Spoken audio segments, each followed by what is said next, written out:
U.S. senator is proposing legislation that would require you be at least 16 years old in order to create a social media account.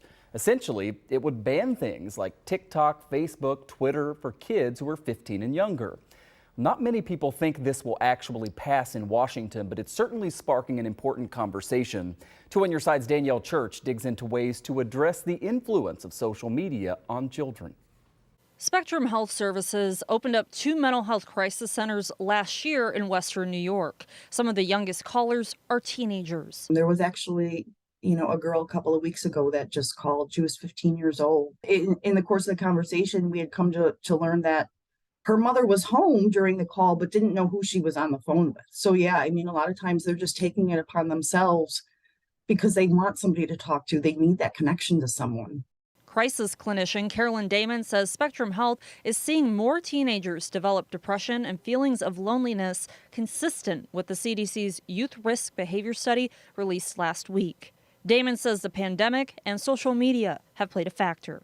You don't ever get a break from the constant barrage of comments, whether they're positive, negative, and how they influence, especially at that age, the development and the psyche of teenagers. Now, Missouri Senator Josh Hawley is trying to protect kids online by proposing a bill that would make the legal age of anyone who has a social media account at least 16. I share Senator Hawley's concerns about the harms of social media, but I don't think he has a teenager, because if he did, he'd know how hard that would be. She says it would be too difficult to enforce because kids will often lie about their age on social media to create an account on platforms with age limits. There's a lot of protections that we could put in place right now that's not an outright ban on use, because I think that's going to be very hard to implement, and I think kids will get around it. So I'm interested in his focus, and I'll find out if there's anything we can do together.